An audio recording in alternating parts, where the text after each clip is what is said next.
आइए दोस्तों, मेंडल के नियम के इस वीडियो में आप सभी का स्वागत है। मेंडल के नियम से संबंधित इससे पहले जो हम लोगों ने वीडियो बनाया था जिसमें प्रथम भाग और द्वितीय भाग में जो कुछ महत्वपूर्ण बातें छूट गई थी उससे रिलेटेड बातों को इस वीडियो के माध्यम से हम लोग जानने का प्रयास करेंगे। आइए अब सभी लोग जान चुके हैं कि मेंडल साहब, जो इन्हें ग्रीगर मेंडल के नाम से जानते हैं, वो एक ऑस्ट्रियाई भिक्षु और वैज्ञानिक थे जिन्हें आनुवांशिकी के जनक के नाम से जाना जाता है। पूछता है एग्जाम कि आनुवांशिकी के जनक कौन है, तो उसमें ग्रीगर मेंडल होगा। उन्होंने 19वीं सदी में मटर के पौधों पर अपने शोध के माध्यम से आनुवंशिकता के मूल सिद्धांतों का पता लगाया। उनके काम से यह समझ में आया कि कैसे लक्षणों को पीढ़ी दर पीढ़ी जीवों से स्थानांतरित किया जाता है। उन्होंने आनुवंशिकता के दो मुख्य नियमों की खोज की। एक नियम था पृथक्करण का नियम और दूसरा था स्वतंत्र वर्गीकरण का नियम। इन नियमों ने ही आनुवंशिकता के क्षेत्र में मेंडल साहब को एक महत्वपूर्ण स्थान दिया और यह नियम वैसे नियम थे जिन्होंने आनुवंशिकता के क्षेत्र में क्रांति ला दी और आधुनिक आनुवंशिकी के विकास के लिए बहुत बड़ा आधार बनाया। ग्रेगर मेंडल साहब के बारे में आप देख रहे हैं, ये फिगर ग्रेगर मेंडल साहब का ही है और यह 1822 से 1884 इनका जीवन कार्यकाल यही रहा। वह एक कौन थी? Was an Austrian monk who studied genetics, heredity in plants. अब क्या है heredity? What is heredity? Heredity is the passing down of traits from one generation to another.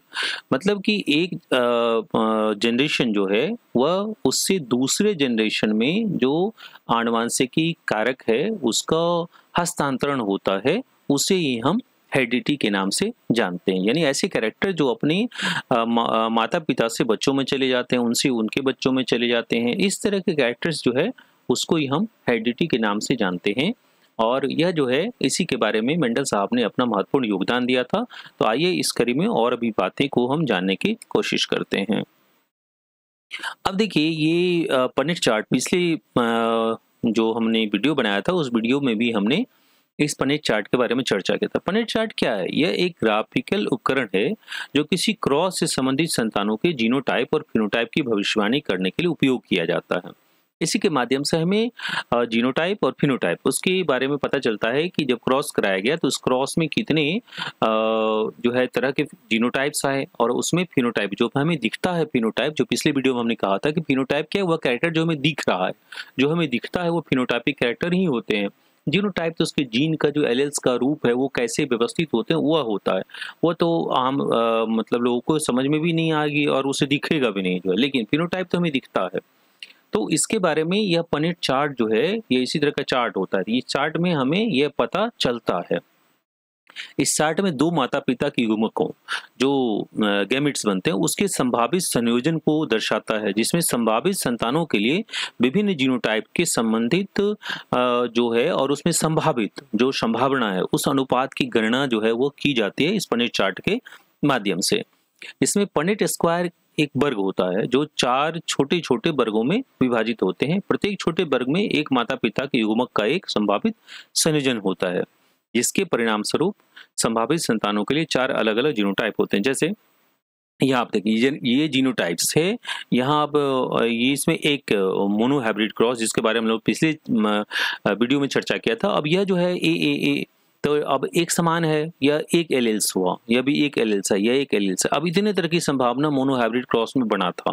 यहाँ देखिए यह डोमिनेंट रेसेसिव की बात हम लोग की थी, तो इसमें सभी कैरेक्टर जो है जो डोमिनेंसी को शो कर रहा है, डोमिनेंट कैरेक्टर है। यहाँ एक डोमिनेंट है, रेसेसिव है, तो ऑब्वियसली इसमें भी डोमिनेंट कैरेक्टर जो है उसको ही यहाँ दिखेगा। इसमें भी सेम बातें हैं। और यहाँ जो है देखिए दोनों रेसेसिव है तो इस जगह पे अपना प्रकट करेगा गुण को। इसमें जो रेसेसिव है जो अप्रभावी है वह भी यहाँ दिखेगा। अब देखिए ये मोनो हाइब्रिड क्रॉस जिसके बारे में हम लोगों ने इससे पहले पढ़ा था, तो मोनो हाइब्रिड क्रॉस क्या होता है? वास्तव में मोनो हाइब्रिड क्रॉस वह क्रॉस है जिसमें एकल लक्षण शामिल होता है, यानी एक लक्षण इसमें होंगे। जैसे एक लंबे मटर के पौधे को एक बौने मटर के पौधे से क्रॉस कराया जाता है। अब यहाँ एक कैरेक्टर को लिया गया कि ये पौधा कैसा है, तो ये लंबा है, और यह कैसा है, यह छोटा है। इस दोनों को क्रॉस कराया गया तो इसमें लंबाई, इसका लक्षण क्या है कि लंबाई है। मोनो हाइब्रिड क्रॉस में माता पिता पौधों में एक ही लक्षण के लिए दो अलग अलग एलील होते हैं। अभी एलील तो इससे पहले हम लोगों ने चर्चा किया, सेट ऑफ जीन्स जो है जिसे एलील्स कहते हैं, यह एक प्रभावी एलील और एक अप्रभावी एलील, यानी कि एक ऐसा एलील है जो कि एक अप्रभावी एलील जो है उस पर अपना प्रभाव छोड़ देता है। प्रभावी एलील उस लक्षण का प्रकटीकरण करता है, जबकि अप्रभावी एलील केवल तभी प्रकट होता है जब प्रभावी एलील ना हो। यानी जब प्रभावी एलील की अनुपस्थिति में ही अप्रभावी एलील अपना कैरेक्टर को दिखा पाता है। अब जैसे पहली पीढ़ी फर्स्ट जनरेशन में सभी संतानें हेटेरोजाइगस होती है, जिसका अर्थ है कि वे दोनों एलील लेते हैं, एक प्रभावी और एक अप्रभावी। मान लीजिए कि हम एक लंबा, यहाँ लंबे मटर के पौधा है तो टी कैपिटल टी ये एक एलील हुआ, और बोना तो स्मॉल टी। अब जो फर्स्ट जनरेशन में आएगा, जब इसे गैमेट्स फॉर्मेशन होंगे, तो यहाँ टी, इसके टी, एक कैपिटल टी इसके स्मॉल टी से क्रॉस करेगा तो टी बनेगा, और यहाँ अगर एक कैपिटल टी है और स्मॉल टी, तो वह भी टी बनेगा। यानी फर्स्ट जनरेशन में सभी बच्चे कैसे होंगे, तो हेटेरोजाइगस होंगे, जिसका अर्थ है कि वे दोनों एलील लेते हैं, एक प्रभावी और दूसरा एक अप्रभावी। इस मामले में F1 पीढ़ी के सभी पौधे कैसे होंगे, तो वो ऑब्वियसली वो लंबे होंगे, क्योंकि उन्होंने डोमिनेंट कैरेक्टर को सप्रेस कर दिया। अब दूसरी पीढ़ी की जब बात करेंगे, तो इस पीढ़ी में एक दूसरे से जब क्रॉस करेंगे तो उसमें विभिन्न फिनोटाइप होंगे, क्योंकि F2 पीढ़ी में लंबे और बौने पौधों का अनुपात जो है लगभग 3:1 के अनुपात में होगा। और अगर जीनोटाइपिक रेशियो की बात की जाए तो इसमें 1:2:1 होता है इसका जीनोटाइपिक रेशियो। तो ये मोनोहाइब्रिड क्रॉस में इसमें हम लोगों ने इससे पहले भी देखा था, और यहाँ इस चीज को और भी समझने की कोशिश करते हैं। फिर अगर हम डायहाइब्रिड क्रॉस की बात की जाए, तो डायहाइब्रिड क्रॉस में अब देखिए यहाँ कई दो कैरेक्टर को हमने लिया। अब इस कैरेक्टर में क्या है, एक डायहाइब्रिड यानी दो कैरेक्टर को लेना है। इसमें दो लक्षण शामिल होंगे। उदाहरण के लिए मान लीजिए मटर के पौधे में बैगनी फूल है और पीले बीज। ऐसा हो सकता है कि उसका फूल कैसा है बैगनी और बीज कैसा है पीला है, जबकि दूसरे में सफेद फूल है और हरे बीज हैं। अब डायहाइब्रिड क्रॉस में माता पिता पौधों में प्रत्येक लक्षण के लिए दो अलग अलग एलील होते हैं। अब यहाँ जो है बैगनी फूल है, इसका अगर ए करते हैं तो कैपिटल ए एलिल्स हो गया। अब पीला बीज है तो इसका कैपिटल बी हो गया। अब दूसरे पौधे में जो सफेद फूल है, तो सफेद फूल के में स्मॉल ए, और अगर हरा बीज है तो स्मॉल बी। अब डायहाइब्रिड क्रॉस में माता पिता पौधों में प्रत्येक लक्षण के लिए दो अलग अलग एलील हुआ।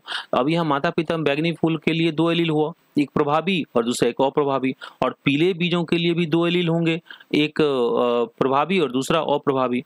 तो अब यहाँ देखिए इस तरह के कॉम्बिनेशन जीनोटाइप के यहाँ बनेंगे। ये कैपिटल ए ये प्योर हुआ, कैपिटल बी, यानी यह ऐसा पौधा है जो कि बैगनी फूल है और उसमें पीला बीज है। अब देखिए यहाँ आप देखेंगे यह भी पनेट स्क्वायर ही है। यहाँ इस जगह पे आप देखिए तो इसमें एक समान जो है यह पौधा कैसा होगा, यह पौधा ऑब्वियसली बैगनी फूल और पीला बीज, बैगनी फूल और पीला बीज होगा। इसमें क्या होगा, इसमें बैगनी फूल होगा और पीला बीज है, चूंकि एक रेसेसिव है तो डोमिनेंट इसको सप्रेस कर देगा। उसी तरीके से यहाँ है तो इसमें रेसेसिव, लेकिन फिर भी यह कैसा कॉम्बिनेशन है, तो यहाँ डोमिनेंसी को शो करेगा, यानी फूल कैसा होगा, बैगनी फूल ही होगा और यह पीला जो है इसके बीज होंगे। उसी तरह यहाँ भी सेम कंडीशन है, तो यहाँ भी बैगनी फूल, चूंकि दोनों के रेसेसिव कैरेक्टर को ये डोमिनेट सप्रेस कर देगा। तो इस तरीके से जो कॉम्बिनेशन होते हैं इसमें हम देखेंगे तो हमें 9:3:3:1 का रेशियो जो हमने पिछले वीडियो में भी देखा था। तो इस डायहाइब्रिड क्रॉस में यहाँ अब देखिए यहाँ प्योर जो गैमेट था, यहाँ एक यहाँ अलग हो गया और एक इस जगह पे यहाँ ये अलग हो गया, स्मॉल ए स्मॉल बी। ये यहाँ बिल्कुल जो है प्योर ये जो है यह अलग हो गया है ना।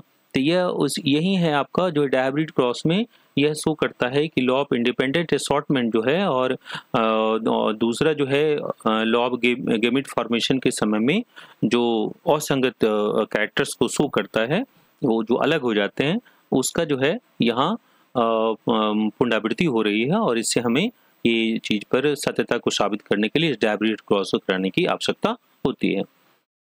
तो आइए अब जो है अगर जीनोटाइपिक अनुपात की बात की जाए, देखिए जीनोटाइपिक अनुपात क्या होता है, उसके जीन का जो अनुपात है, यानी कि उसमें विभिन्न जीनोटाइप की संख्या जो है उसका अनुपात जो एक क्रॉस से उत्पन्न होता है। अगर डायहाइब्रिड क्रॉस में जीनोटाइपिक अनुपात होगा 1:2:1:2:4:2:1 होता है। इसका अर्थ है कि प्रत्येक संभावित जीनोटाइप के लिए एक से अधिक प्रकार के संतानें हैं। यह जो आप पिछले स्लाइड में आपने देखा, ये इस तरीके का आप देखेंगे तो इतना ही उसी अनुपात में आएगा। जैसे ये प्योर है, ये 1 आ गया, यह भी 1 आया। ऐसे ही इस तरीके का और भी देख लीजिए कि है भी क्या, तो यहाँ और भी जैसे ये है, इस तरह का एक यहाँ है, एक यहाँ है, 2 हो गया। उसके अलावा जो है एक यहाँ है, 3 है और एक और कहीं होना चाहिए, हाँ, एक और यहाँ है 4। अब ये 4 का है, तो इसी चीज़ को आगे हम लोग ने देखा यहाँ जब हम गणना कर रहे हैं तो यहाँ 4 आ रहा है। अब ये ऐसे ही ये इतना ही कॉम्बिनेशन आता है। जब इसके अनुपात की हम गणना करें तो जीनोटाइपिक अनुपात को पनेट स्क्वायर का उपयोग करके गणना हम कर सकते हैं।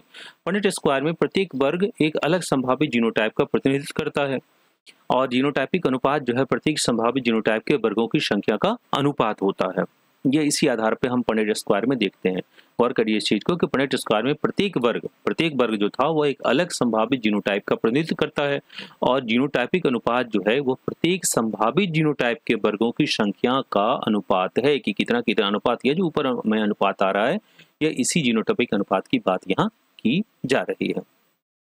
अगर हम फिनोटाइपिक अनुपात करें तो फिनोटाइप जो हमें दिखता है ये हमें दिख रहा है, ये कैरेक्टर हमें, तो फिनोटाइपिक अनुपात विभिन्न फिनोटाइप की संख्या का अनुपात है जो एक क्रॉस से उत्पन्न होता है। उदाहरण के लिए अगर एक डायहाइब्रिड क्रॉस में फिनोटाइपिक अनुपात 9:3:3:1 होता है। इसका अर्थ क्या हुआ? इसका अर्थ हुआ कि 9 जो है वह एक समान होंगे, 3 एक समान होंगे, ये 3 एक समान होगा, एक जो है बिल्कुल सबसे अलग होगा। इसका अर्थ है कि 9 संतानें बैगनी फूल के हैं और पीले बीज के साथ होंगे, 3 संतानें बैगनी फूल और हरे बीज के साथ होंगे और 3 संतानें सफेद फूल और पीले बीज के साथ होंगे और एक संतान सफेद फूल और हरे बीज के साथ होंगे। अब इसमें फिनोटाइप का निर्धारण जो होता है यह फिनोटाइप जीनोटाइप द्वारा ही निर्धारित होगा। जब जीनोटाइप को हम देखेंगे तभी हमें फिनोटाइप के बारे में पता चलेगा। तो यह प्रभावी एलील जो है वह लक्षण प्रदर्शित करता है। जो डोमिनेंट की बात करते हैं तो प्रभावी एलील वह लक्षण प्रदर्शित करते हैं, जबकि अप्रभावी एलील केवल तभी प्रकट होता है जब कोई प्रभावी एलील ना हो। इसके बारे में हम लोगों ने ऑलरेडी पहले चर्चा किया हुआ है। अब देखिए जीन प्रवाह। अगर जीन प्रवाह की बात की जाए तो जीन का फ्लो जो है वह एक जनरेशन से दूसरे जनरेशन में या एक आबादी से दूसरे आबादी में जो जीन की गति होती है उसे हम जीन प्रवाह कहते हैं। यह तब होता है जब जीव एक आबादी से दूसरी आबादी में चले जाते हैं या जब वे एक दूसरे के साथ प्रजनन करते हैं, उसे ही हम जीन प्रवाह जानते हैं के नाम से जानते हैं। जीन प्रवाह आबादी में जीन आवृत्ति में परिवर्तन का कारण बन सकता है। अब इसका क्या प्रभाव है? तो जीन प्रवाह से नई आबादियों के आनुवंशिक विविधता को बढ़ाया जा सकता है और आनुवंशिक प्रभाव के प्रभावों को कम भी कर सकता है। यह आबादियों को अनुकूलन करने और बदलते पर्यावरणीय परिस्थितियों में जीवित रहने में मदद करता है। पूछता है जीन प्रवाह जो है, कई बार बोर्ड एग्जाम में पूछे गए हैं कि जीन प्रवाह क्या होता है, या मेडिकल एग्जामिनेशन में भी इससे रिलेटेड कई सारे क्वेश्चन जो है अक्सर पूछे जाते हैं। तो यहाँ यही जीन प्रवाह यानी कि एक आबादी से दूसरी आबादी में जो जीन की गति होती है उसे हम जीन प्रवाह के नाम से जानते हैं। आइए कुछ और बात करते हैं, जैसे गुणसूत्र विभाजन जो है। गुणसूत्र विभाजन क्या? गुणसूत्र हम क्रोमोसोम के बारे में से हम लोगों ने पढ़ा है। तो गुणसूत्र विभाजन एक ऐसी प्रक्रिया है जिसमें एक कोशिका के गुणसूत्रों को उसके 2 संतानों में विभाजित किया जाता है। यही प्रक्रिया मियोसिस होता है और मियोसिस में यानी मियोसिस का नाम ही है अर्धसूत्री विभाजन। अगर माइटोसिस की बात की जाए तो इस जगह पे कोई गुणसूत्र का डिवीजन नहीं हुआ। जितना गुणसूत्र पेरेंट सेल में था उतना ही जो है बच्चों में भी होगा माइटोसिस में। लेकिन अर्धसूत्री विभाजन जहाँ मियोसिस की बात होती है तो वहाँ गुणसूत्र की संख्या आधी हो जाती है और यही कारक होता है आपके क्रॉसिंग ओवर का और म्यूटेशन का। माइटोसिस के दौरान जब एक कोशिका में गुणसूत्रों की 2 प्रतियां बनती है और कोशिका में समान रूप से वो वितरित हो जाती है। अर्धसूत्री विभाजन के दौरान एक कोशिका में गुणसूत्रों की 4 प्रतियां बनती है यानी 4 सेट्स बनते हैं और 4 अलग अलग कोशिकाओं में वो वितरित की जाती है। अब माइटोसिस जो है यह एक कोशिका विभाजन प्रक्रिया है। यह जो है आपके शरीर के बाकी वेजिटेटिव रिप्रोडक्शन जहाँ होता है उस जगह पर माइटोसिस की क्रिया हमें देखने के मिलेगी। इसमें 2 समान संतान कोशिकाएं बनती है। इस प्रक्रिया का उपयोग जीवों में विकास और मरम्मत के लिए किया जाता है, यह माइटोसिस है। लेकिन जहाँ सेक्स सेल की बात होती है और सूत्री विभाजन की जाए तो वहाँ जो है मियोसिस की प्रक्रिया होगी और उस विभाजन में जो यौन प्रजनन है उसमें यह उसी में शामिल होता है। इसमें जो है आपको आधा क्रोमोसोम की संख्या आधी हो जाती है। इस प्रक्रिया में एक कोशिका से 4 संतान कोशिकाएं बनाती है और जिनमें से प्रत्येक मूल कोशिका में गुणसूत्रों की संख्या का आधा हिस्सा होता है और यही कारण है कि एक जीव में क्रोमोसोम की संख्या जो है वह अस्थिर हो पाती है। अगर ऐसा नहीं होता तो फिर ये बहुत बड़ी समस्या होती। अभी जो वर्तमान में जीव हैं उसमें पता चलता है कि पूरे शरीर में केवल या उसकी कोशिका में केवल क्रोमोसोम ही भरे हुए होते हैं। तो इसी के लिए आवश्यक है यह हमारा मियोसिस डिवीजन और मियोसिस के कारण ही क्रॉसिंग ओवर होता है और जो म्यूटेशन होगा उसके लिए आवश्यक है क्रॉसिंग ओवर होना और मियोसिस एक बहुत ही महत्वपूर्ण वहाँ कड़ी साबित होती है। अगर हम प्रभावी जीन की बात की जाए, हम लोगों ने इससे पहले प्रभावी जीन के बारे में काफ़ी चर्चा किया, तो प्रभावी जीन क्या है? तो वह जीन है जो एक लक्षण को व्यक्त करता है, भले ही दूसरा एलील जो है अप्रभावी हो। प्रभावी एलील को एक कैपिटल लेटर से दर्शाते हैं, जबकि अप्रभावी एलील को एक छोटे अक्षर से दर्शाया जाता है। उदाहरण के लिए अगर लंबाई के लिए हमें, तो एलील जो है वो टी है, कैपिटल टी है, और बौनेपन है तो उसके लिए यह स्मॉल टी है। जैसे फूलों का रंग है, फूलों के रंग में लाल रंग है तो उसे कैपिटल आर से करते हैं, और सफेद रंग है तो स्मॉल आर से। उसी तरह बीजों का रंग में पीला रंग है तो कैपिटल वाई से, और हरा रंग है तो स्मॉल वाई से। तो ये जो है कैपिटल जहाँ शो करता है वह आपको प्रभावी जीन को ही शो करता है, और जो स्मॉल है वो अप्रभावी जीन को शो करता है। अब देखिए आनुवांशिक गुणों का प्रकटीकरण जो है ये कैसे होता है।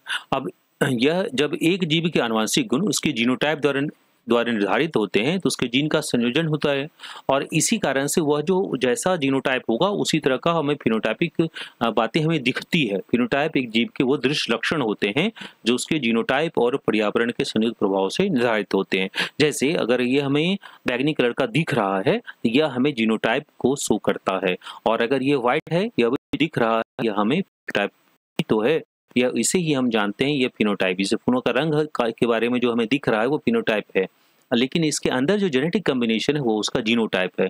लेकिन ये फिनोटाइप शो कब करेगा? जब उसके जीन का कॉम्बिनेशन वैसा होगा, यानी कि फिनोटाइप शो होने के लिए जीनोटाइप की आवश्यकता है। बिना जीनोटाइप के फिनोटाइप की कल्पना भी नहीं की जा सकती है।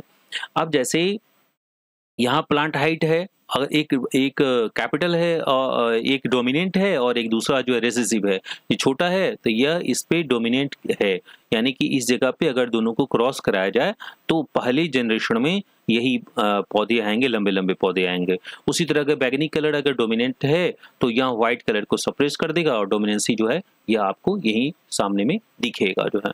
तो लंबाई जैसे एक आनुवंशिक गुण है जो दो एलील द्वारा नियंत्रित होता है। प्रभावी एलील टी लंबाई का कारण बनता है, जबकि अप्रभावी एलील जो है टी बौनापन का कारण होता है। उसी तरह फूलों का रंग जो है वह एक आनुवंशिक गुण है जो दो एलील द्वारा नियंत्रित होगा।